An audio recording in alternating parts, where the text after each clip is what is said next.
Entrepreneurship on 702. Andisa Ramavhunga is Group Chief Advisor at Ntiyiso Consulting. We continue our conversation on some of the characteristics, some of the mindsets of the entrepreneur. Now, we are very, very clear about the fact that not everybody is going to be an entrepreneur, that not everybody is going to necessarily want to be in business, and that it's not everybody's cup of tea. But what we are in agreement about is that perhaps the large conglomerates, government, are not necessarily going to be the providers of jobs. So we need to look to entrepreneurship for people to create jobs, not only create jobs, but also create other forms of income so that our fiscus can become a little healthier. Andisa, thank you so much for joining us this evening. Are you good? I'm well, Aubrey. And you? I'm good, my brother. I'm good. I love the passion you're showing, and I'm 51 years old. Young or strong? Strong, my Both brother. young and strong. Let me tell you. So on Sunday, I turned 51. And somebody said to me that, now you're it was Chris. Yeah, it was Chris. Yeah. He says, you're becoming a mountain now. No longer a tree. And it's true. Yes. Mountains get to a place where they don't care what you think about them.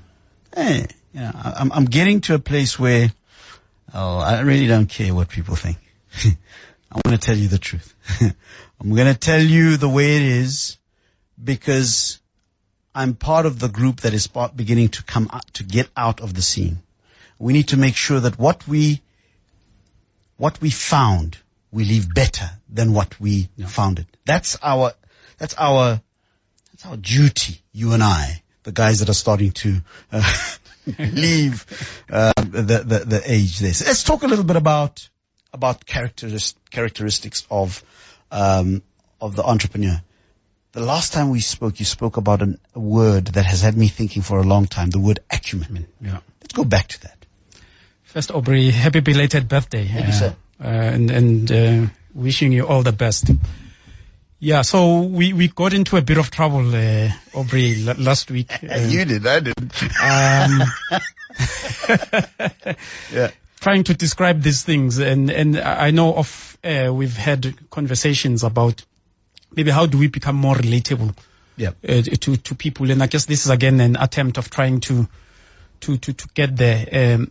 And it's important to underpin that the characteristics we're talking about are for a large an extent my distillation through my journey, right? We anchor them through my journey. And my journey might be different. I think we started getting into those things last weekend. You reprimanded me of being apologetic around my path to where I've come. But it's to say that I'm not a be it and end all.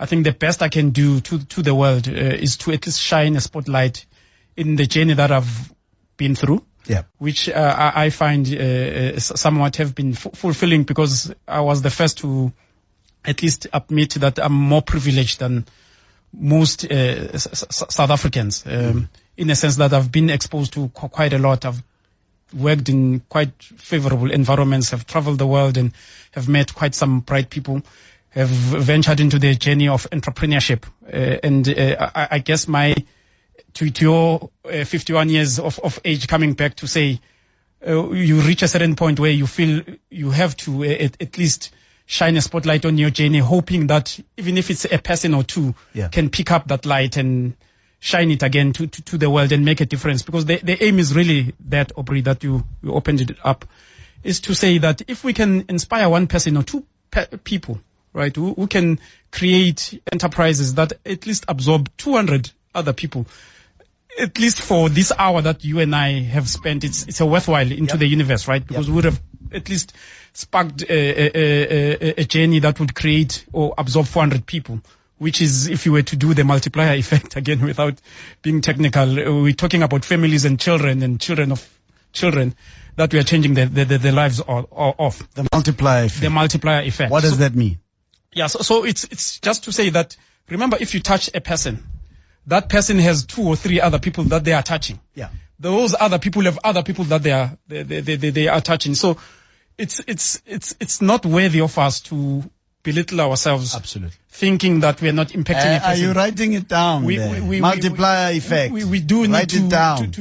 As uncomfortable as it is, as unpalatable, because some of these things you probably would have heard that we are not popular for this. We were called MBAs, right? Trying to have what mental gymnastics around MBA jargons, and the aim is exactly to say that this is not an MBA class, but it's about spurring people to do things.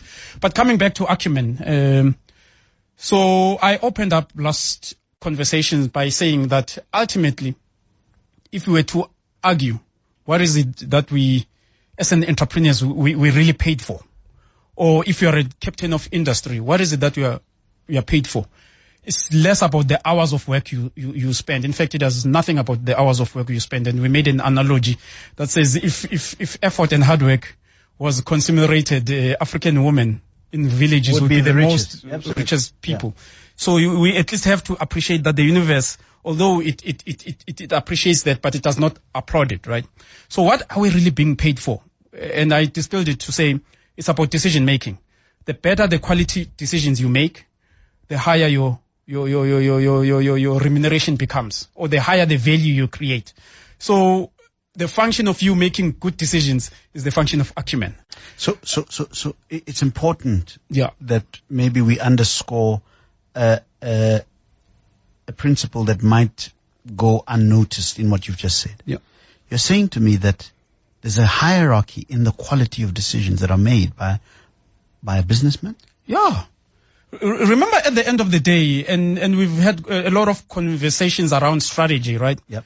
You'll quickly realize that strategy is almost like playing the lotto, because remember, you finding a need into the market. You're quite not sure about how big the size is, and we've given you some tools to think about it, but the onus is still on you to bet on that thing that you are seeing on the market and to go after it. So it's almost like playing the lotto. But what we are doing is, the exercise of strategy is not so much to say we're going to guarantee your success, but it's to lessen the odds of failure. Right. That's what it is. So it comes back to this thing that says the better the quality of decisions you make, the better you're able to navigate and respond to the environment, the better is your strategy, and the higher the value you create.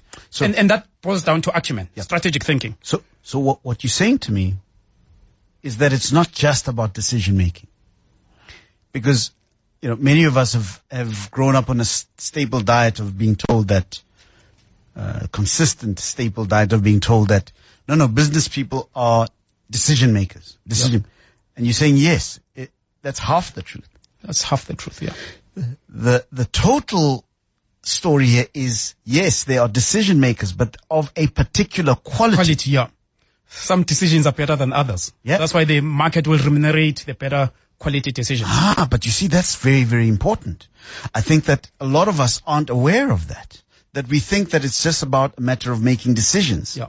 And sometimes we don't make decisions, not understanding that in itself is a decision too. Absolutely. Right? Absolutely. So you're saying to me that these decisions are determined by their hierarchy or degree of quality that is brought to bear on a particular decision by that decision, the quality of the decision. Yeah, you can boil it down to competition. If you think really about competition, what makes the better performers, or that puts better performers from average performers, is the decision they take. The markets they decided to go with, what products, or how much investments they need to make, what people they put in there, whether they should go or no go, what type of capital, the business modeling. Remember, we've given you a framework, for example, in one of our past conversations around the business model, right? Yeah. And we actually even touched on it when we're talking financial statements around. Take the simple concept of just buying an oven. Yes. Other people can rent it. Other people can buy it outright. Those are decisions, by the way.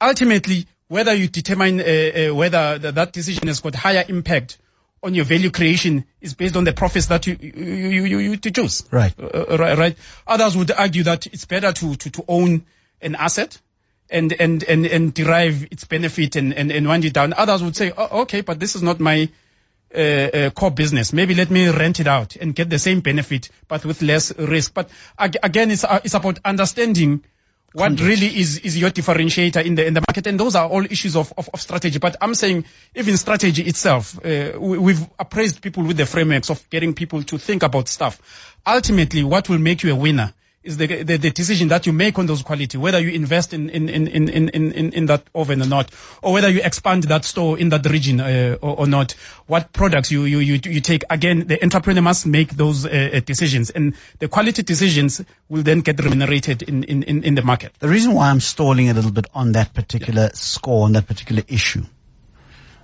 is because many of us sometimes get caught up in the idea that all I need is money. Yeah. All I need is funding.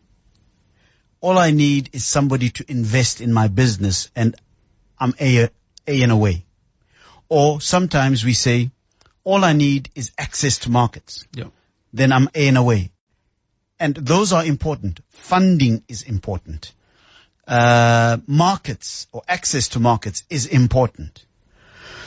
But if the mind of the entrepreneur who is going to be exposed to that funding, the mind of the entrepreneur who's going to be exposed to those markets is not one that has acumen, yeah, then it means that we don't have an entrepreneur. No. We have, I don't know, a conveyor belt of the movement of money. Yeah. And somebody but you're saying to me that the issue here is the quality of your decisions, and your quality of decisions determines how you get remunerated. Absolutely. Or how you get rewarded.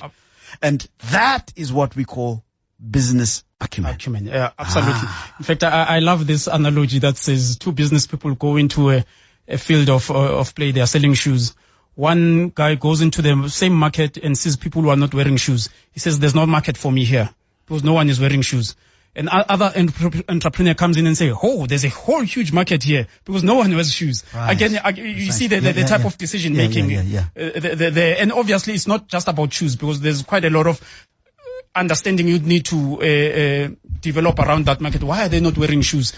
Can I maybe get them to test the wearing of shoes? And again, it's not only about identifying the opportunity, but it's also about how you go about it. Yes. In launching those products into those markets. And yeah, it all boils down to acumen. And let me tease you a bit, Aubrey, that says, the thing that says the world is your oyster. And you must think exactly about that in businesses. When you go in business, there are so many decisions, so many possible ways to reaching an outcome.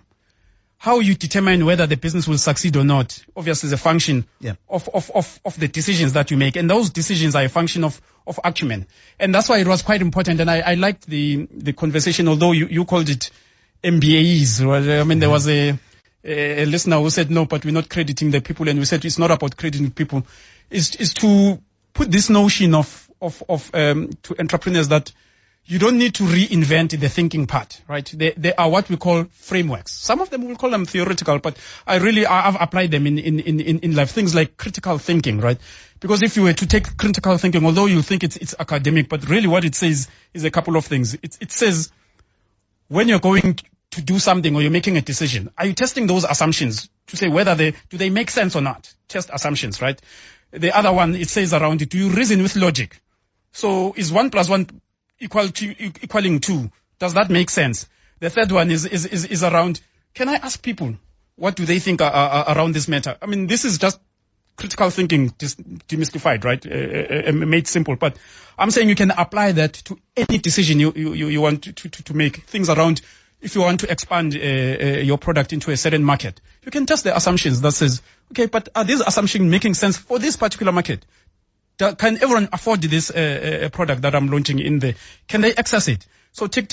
Okay, it makes sense. But what is the logic? Are people traveling to town? Where are they concentrating? Is there the place logic? Yeah, the logic of me putting a store there. Maybe let me ask people who've been there. I mean, if you're going to go to Africa, by the way, and go compete there, it will be foolish of you not to understand the story of Checkers. For example, the story of Standard Bank.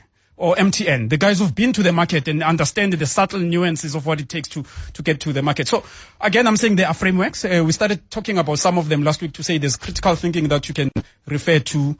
There is design thinking if you are wanting to design products and launch them and understand consumer needs and how you respond to them.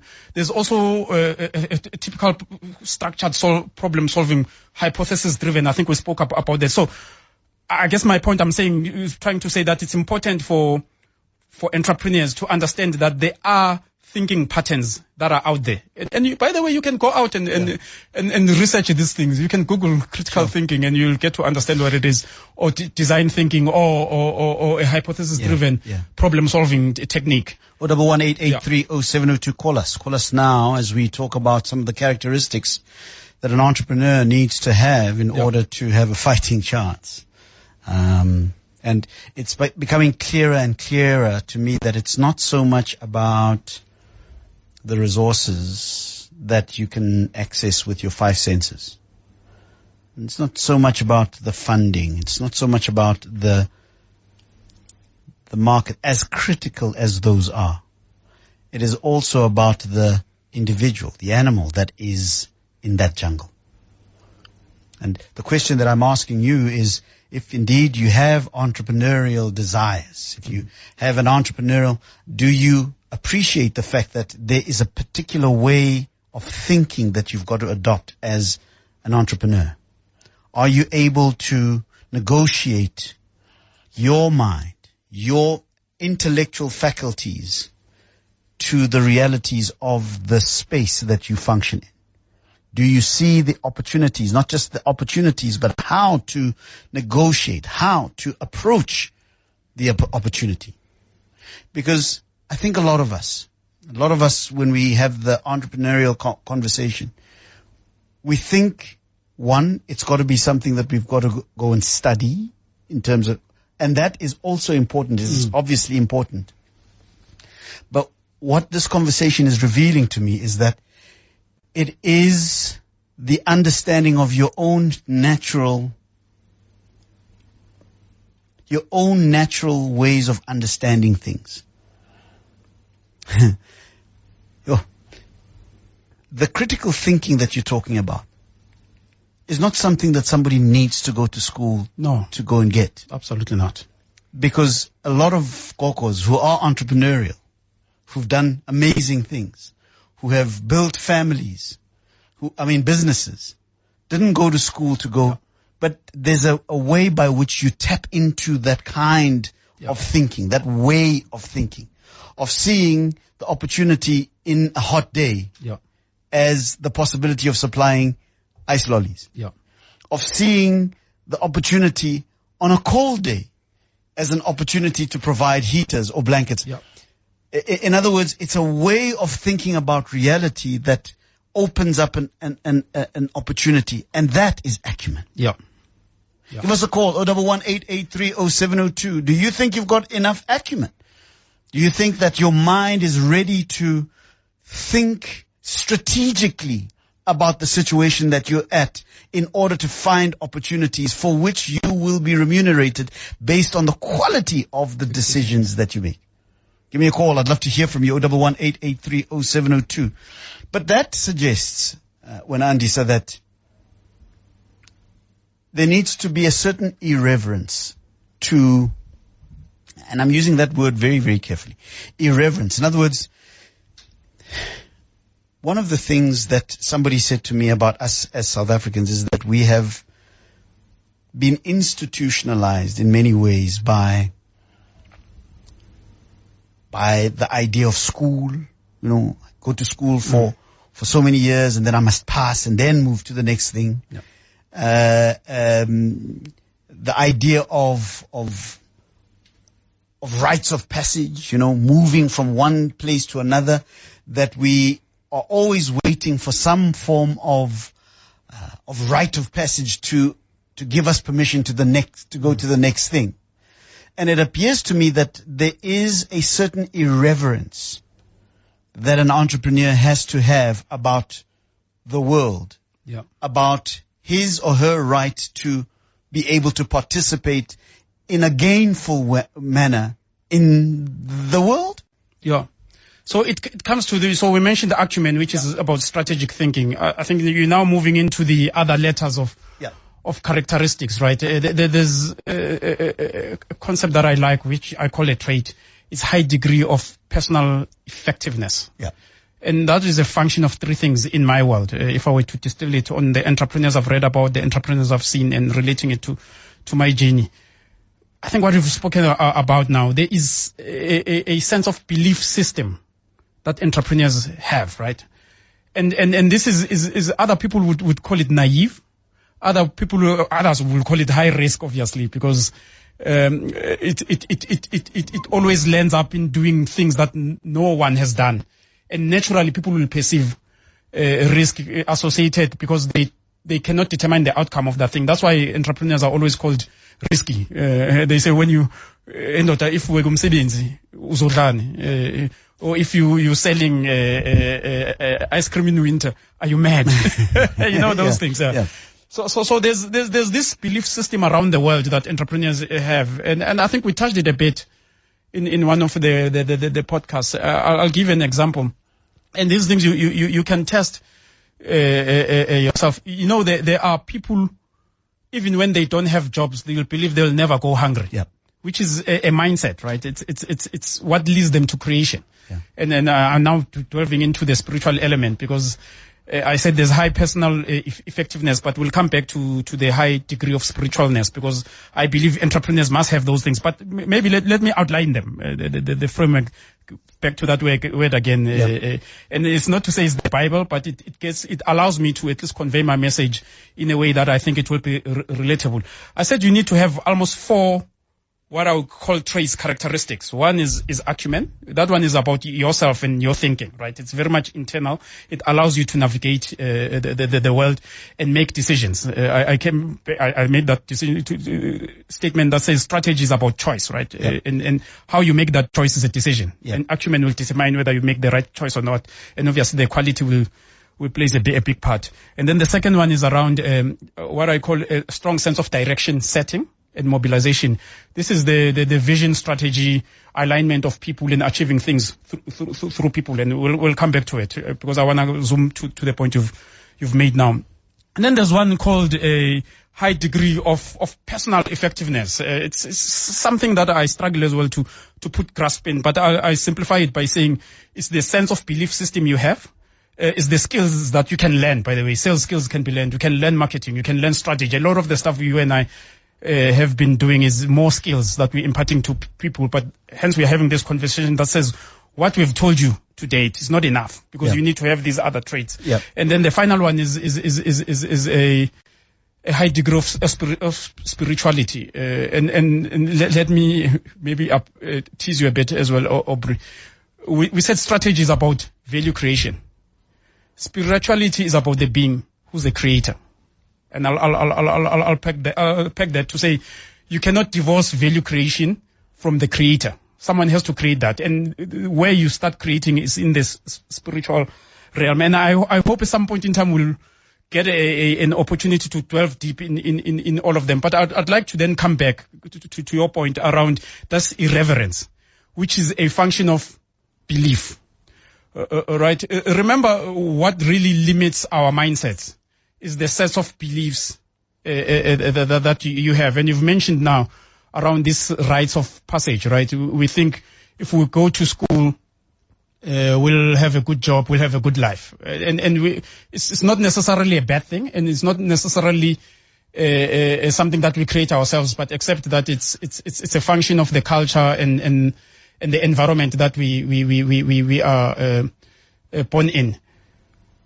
Now, if you were to change and go to, let's say, East Africa, in fact, maybe East Africa is a better example, West Africa, where education there is not actually, although in fact, you will find that most educated people in West Africa go to other parts of the world to ply their trade. But the people who survive in those areas are entrepreneurs, because they've got this sense of belief that we can create value ourselves with the little knowledge that we have, and we can grow that value. And you'll see that there's a big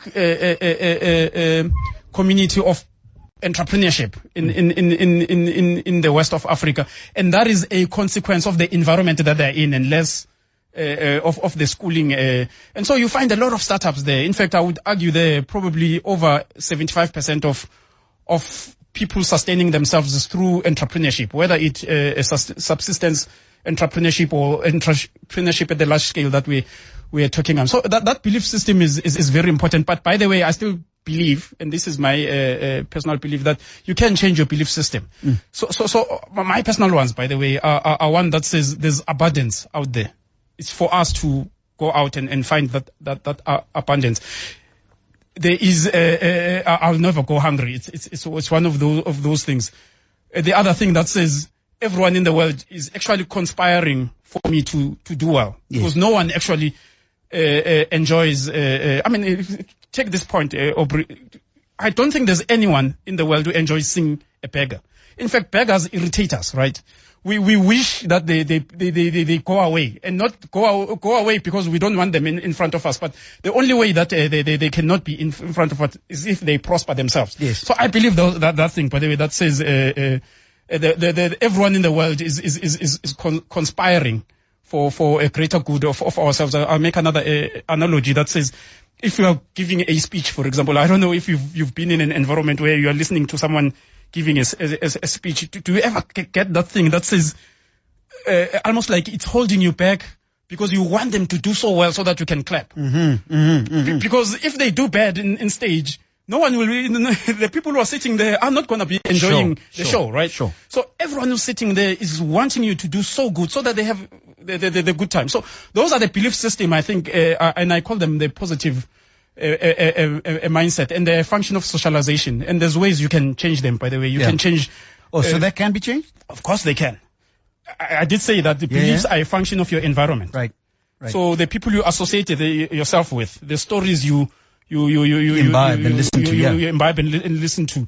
I mean, if there's, I think it's a clip that's doing the rounds in social media. I think it's TD Jakes who says, "I've never seen a rich gossiper."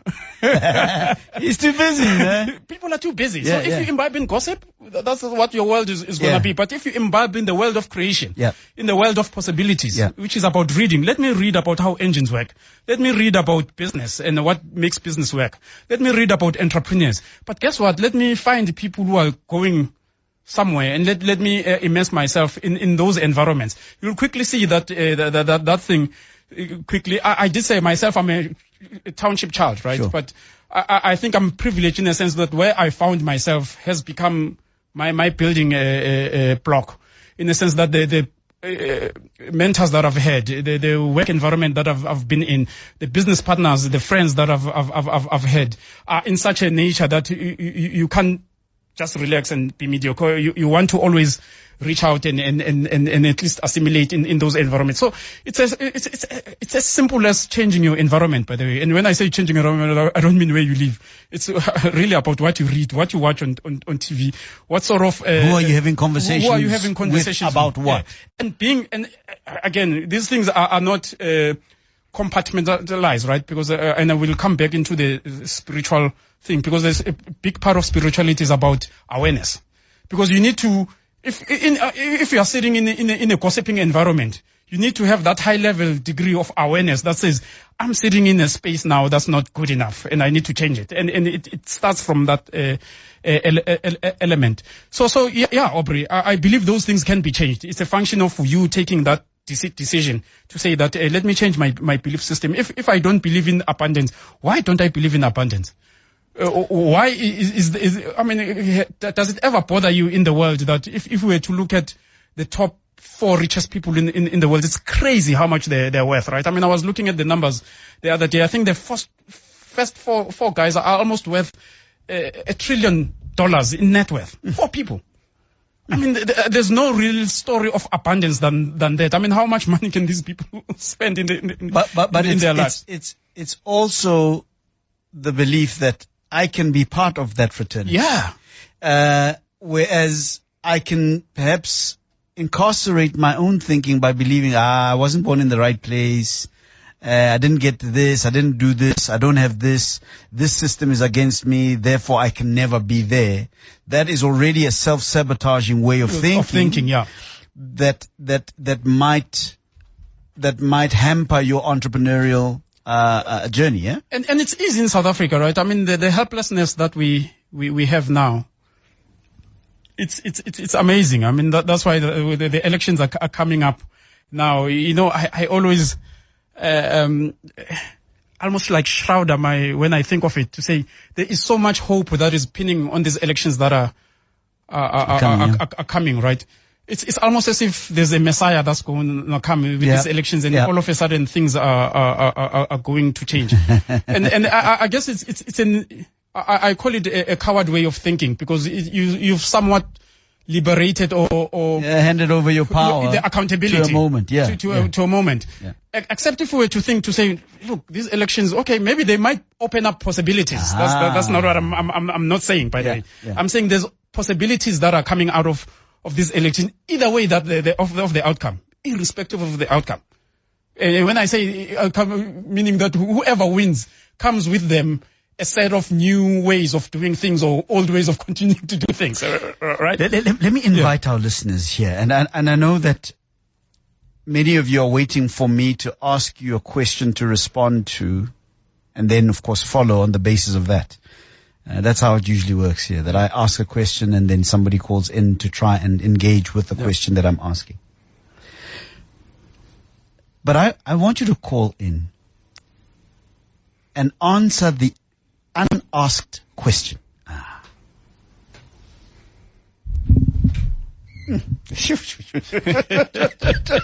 know we get lost in these things. I know I can get carried away with passion, and we've not even touched on spirituality with entrepreneurship, right? Give me a call and answer the unasked question, because I think that's what entrepreneurship is. Yeah. I think entrepreneurship is looking at the world and formulating a question. In other words, the challenge or the problem that you are going to solve. Yeah. Because the world isn't going to come to you with packaged questions that you can then go and get a degree for and answer them on the basis of that degree. Yeah. The world doesn't work that way. In fact, somebody, a great friend of the show, I think it's Bonga, last week said to me, and I hope Bonga calls in, because he listens to us quite a lot. He said, you know, the problem is that the conditions aren't conducive for entrepreneurship. In other words, we don't have access to funding, we don't have access to markets and blah blah blah blah. And I said, but those are the ideal conditions for entrepreneurship. The more problematic the situation is, the riper it is for entrepreneurship. Yeah. And it goes back to, what is your level of acumen and what is your level of irreverence for the idea that we can't solve this problem? Yeah. Because it sounds to me like what you're saying is that you've got to be almost rebellious against the idea that the world is scarce. The world is full of scarcity. Yeah. You've got to be rebellious against that idea. Your mindset has got to be set up in such a way that you militate against the idea that you can't make it. You've got to fight against the idea that says the problem is insoluble. You've got to, because you have a mindset and a belief system that says, I can create the solution for this problem. So I'm asking you, 011-8830-702. What is the unasked question for you? What is the unasked question for you? Because that's where, give me a call. I'd love to hear from you. 011-8830-702. We're looking at the characteristics of the entrepreneur. I know that many people are probably going to say, oh, these guys are saying we don't need funding. In fact, I'm having a conversation in the next hour about how SMEs can be funded. And I know that you and I have been talking about how we can speak to various organizations that are going to help people understand how to be fundable. Because your story about how scarce money is for you is not enough. People who fund don't fund you on the basis of the fact that you don't have money. No. I wouldn't fund you. But they fund you on the basis of the fact that you say, I need money and I'm going to create more value for the money that you give me. Yeah. And that is a particular way of thinking that understands that there is abundance, not scarcity. Yeah. So if you give me your money, I will increase the value of that money, and both you and I are going to share in that value. Yeah? So you've hit it in the head, Aubrey. So you get two type of funders, and we've done this conversation, right? Yeah. You get the banks who would not fund you if you don't have anything, because the banks are not about taking risks. They want to see that you've got assets and you can securitize that loan in the event that you are unable to pay, right? So those type of funders are not the type of funders that would obviously fund you to the market. But think about an investor who's investing you, where they are not looking to, they are actually taking a bet on your business. They are not actually giving you the money because it's, okay, there's largely part of the entrepreneur, because they do back the entrepreneur. But it's largely about the idea and that you've sold it to them. They are able to see that if I put in this money here, which is R1, I'll be able to get it back as R5. And I believe with this idea that is presented, and this person, by the way, who exhibits all these characteristics we are talking about, actually can make it happen. That's what they fund you for. Yeah. That's what they fund you for. Yeah. So we've got to find a way of being able to communicate these characteristics to the funder then. In fact, you need to almost exhibit them. You know, your belief system comes across when you are defending your idea. By the way, people can tell whether you believe in this idea or not, right? They can ask you a couple of questions and you'll be able to ascertain whether that person believes. And I can tell you how they tell the difference is the element of clarity you have on your idea. Yes. The element of clarity the more wishy-washy your idea is, the more they know that you don't really believe in your idea. Yeah. But the more clear you are, the more precise you are, Yeah. The more unambiguous you are, the more they understand that you have a high level of believability as far as that idea is concerned. And it's not about knowing everything, by the way. Sure. I don't know how often have you come across when you've asked someone a question and they look at you and think and say, actually I don't know. But they say it with such clarity. Yeah. That you actually believe to say, okay. He'll find out. You'll find out. Yeah. You'll find out. Yeah. So it's and again, it's elements of confidence, right? And I argue that confidence comes when you are very clear about what you are, because you stop being wishy-washy. You are asked a question directly and you are able to answer a question or at least venture an opinion, because obviously with business, it's always assumption. I always say we live in a world of what I call the minimum viable product. I say I've been in business now for so long, and I can tell you without fear of favor, Aubrey, that my value proposition, I'm always refining it every single day. Still doing somewhat the same thing, but better, right? What I know today is much better than what I knew probably 3 months ago. Much better than what I knew. But it's more refined. It's much more refined. It's much more focused. Sometimes it's not really around changing the product itself, but it's about finding the real need, where the real need is, the real market for it, to say, but who has really the fundamental requirement for what I'm selling? Maybe I don't need to be going to those guys, but maybe these guys. You know, the conversation about refinement. Yeah. I'm going to refer to a friend of mine that I live with. He likes HMSN. Yeah, every time he talks about HMSN, he always makes these, this gesture with his fingers to say, no, I like a little bit of HMSN. And he always talks about refinement, and you've just hit an idea.